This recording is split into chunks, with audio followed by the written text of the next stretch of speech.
اسلام آباد تھوڑی خاموشی سے جو میں آج اتنی زبردست اپنی تنظیم کے سامنے جو میں آج پیغام دینا چاہتا ہوں، پیچھے ادھر چلو. دیکھیں، آزادی دنیا کی تاریخ میں کبھی کوئی پلیٹ میں رکھ کے نہیں دیتا. آزادی کے لیے قربانیاں دینی پڑتی ہے، جدوجہد کرنی پڑتی ہے، جہاد کرنی پڑتی ہے. جو لوگ اس ملک کے اوپر قبضہ کر کے بیٹھے ہوئے ہیں وہ اس نظام سے بھرپور فائدہ اٹھا رہے ہیں. جو لوگ اربوں خربوں پتی بن چکے ہیں اس نظام کے اوپر قبضہ کر کے، وہ کبھی آرام سے ہمیں آزادی نہیں دیں گے. یہ جو آپ کی حقیقی آزادی کی تحریک ہے، یہ دراصل تحریک پاکستان کے بعد جب ہمارے بڑوں نے جدوجہد کر کے پاکستان بنایا، یہ اس کے بعد سب سے بڑی تحریک ہے کہ اس ملک کو حقیقی طور پہ آزاد کیا جائے. حقیقی آزادی کیا ہے؟ حقیقی آزادی سب سے پہلے آپ کو سمجھنی ہے، کیونکہ دیکھیں، آپ نے لوگوں کے اندر جانا ہے. لوگ آپ سے پوچھیں گے کہ حقیقی آزادی کیا ہے. حقیقی آزادی سب سے پہلے اپنے ذہن میں، اپنے دل میں اور دماغ میں وہ کیسے آتی ہے؟ جب آپ لا الہ الا اللہ کا دعویٰ کرتے ہیں کہ میں اللہ تیرے سوا کسی کے سامنے نہیں جھکوں گا، دراصل آپ اپنی آزادی کا اعلان کرتے ہیں کہ میں آزاد انسان ہوں. جب آپ اللہ کو مانتے ہیں اور صرف ایک خدا کو مانتے ہیں، آپ ساتھ یہ بھی اپنی آزادی کا دعویٰ کرتے ہیں. میں اس لیے اپنی قوم کو جب سے پرائم منسٹر بنا، مدینہ کی ریاست کی سمجھانے کی کوشش کی. رحمت للعالمین اتھارٹی بنائی کہ بڑے بڑے اسکالرز ہمارے بچوں کو، اسکول کے بچوں کو، یونیورسٹیز ڈیبیٹس کروائیں، بتائیں کہ وہ میرے نبی صلی اللہ علیہ وسلم نے کیا کیا تھا مدینہ میں، کہ چند ہی سالوں کے اندر جن لوگوں کی کوئی حیثیت ہی نہیں تھی انہوں نے دنیا کی امامت کی. یہ انسانی تاریخ کا حصہ ہے کہ 10 سال میں انسان تبدیل ہوئے، 622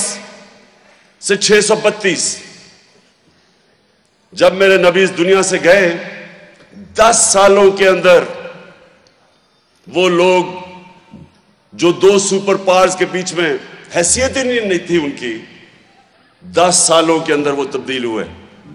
وہ انقلاب فکری انقلاب تھا. جنگوں کے اندر تو صرف 1200-1300 سارے لوگ 10 سال میں مرے تھے، دونوں طرف ٹوٹل لوگ 1200-1300 ان جنگوں کے اندر مرے تھے. لیکن ذہنوں کے اندر انقلاب آیا تھا اور وہ شروع ہوا تھا لا الہ الا اللہ کے دعوے سے. سب سے پہلے تو ہم نے اپنے آپ کو آزاد کرنا ہے. آپ اسی دن آزاد ہو جاتے ہیں جس دن لا الہ الا اللہ آپ کے دل میں چلا جائے. اور یہ نہ سمجھیں کہ صرف وہ پتھر کے بتوں کو پوجا کرنا شرک ہے. میری نظر میں جب ایک انسان اپنے ضمیر کا سودا کرتا ہے، جب اپنے آپ کو ضمیر کو بیچتا ہے، اور جو سب سے خوفناک بت، خوف کا بت، جب وہ خوف کے بت کے سامنے جھک کے رائے حق سے اترتا ہے، میری نظر میں وہ شرک ہے. اس کا مطلب کہ اللہ کے علاوہ آپ کسی کے سامنے جھک رہے ہیں. تو میرے نوجوانوں، یہ آپ یاد رکھنا کہ میرے سے بہت زیادہ صلاحیتیں لوگوں میں تھی، ٹیلنٹ زیادہ تھا، لیکن میرے میں ایک چیز تھی جو میں بچپن سے میرے ماں باپ نے مجھے جو ذہن میں چیز ڈالی کہ تم خوش قسمت ہو کہ ایک آزاد ملک میں پیدا ہوئے، کیونکہ وہ غلام ہندوستان میں پیدا ہوئے تھے، اور وہ میرے ذہن سے کبھی بات نہیں گئی، اور میں نے تب ہی فیصلہ کیا کہ انشاءاللہ جب بھی اللہ نے مجھے پاور دینی تھی، میں نے اپنے لوگوں کو کبھی کسی کے سامنے جھکنے نہیں دینا تھا، میں نے اپنی قوم کو آزاد کرنا تھا۔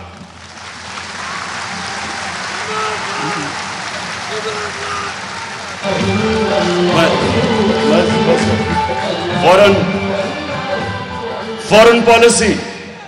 سب سے پہلے فورن پالیسی کی آزادی، ایک منٹ،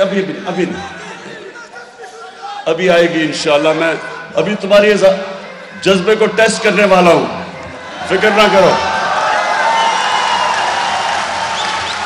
میں آپ سب کے دعوے کو ٹیسٹ کرنے والا ہوں لا الہ الا اللہ پہ، کیونکہ سنیں قرآن کی آیت ہے، اور یہ دوسری میری بات سن لو کہ ایک تو میں ایک آزاد انسان ہوں، میں نہیں کبھی کسی کے سامنے جھکا، اور دوسری چیز کہ قرآن کی آیت ہے کہ جب ایک انسان ایمان لے آتا ہے اللہ اس کے خوف دور کر دیتا ہے، خوف کے بت کو توڑ دیتا ہے، اور وہ کبھی کسی انسان نے، میری زندگی میں 70 سال کا ہونے والا ہوں، آج تک میں کسی بڑے انسان کو یا اس انسان کو جس نے کوئی بڑا کام کیا ہو، میں کبھی اس انسان کو نہیں ملا جس نے اپنے خوف کے اوپر قابو نہ پایا ہو۔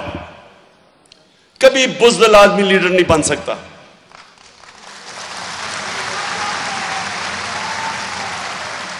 کبھی 20 سال میں نے انٹرنیشنل کرکٹ کھیلی، کبھی ایک بزدل بیٹسمین بڑا بیٹسمین نہیں بنا، کبھی ایک بزدل بولر یعنی جو مار کھانے سے ڈرتا تھا، ہارنے سے ڈرتا تھا، وہ کبھی اوپر نہیں گیا، میں کبھی کوئی بڑے بزنس مین کو نہیں ملا جو نقصان سے ڈرتا تھا۔ میں آج تک جو بھی لوگ اوپر گئے انہوں نے کہیں نہ کہیں جا کے اپنے خوف کے اوپر قابو پایا، اور اس لیے اللہ نے قرآن میں انسان کو آزاد کرنے کے لیے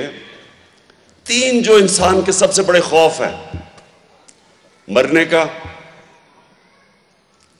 ذلیل ہونے کا اور رزق جانے کا، یہ 3 بڑے خوف ہیں، یہ تینوں انسان کو غلام بنا دیتے ہیں۔ بڑے بڑے جو میں بار بار مثال دیتا ہوں کہ کوفہ کے لوگوں کو پوری طرح علم تھا کہ حضرت امام حسین رائے حق پہ تھے، لیکن یزید کے خوف کی وجہ سے، اس کے ظلم کے خوف کی وجہ سے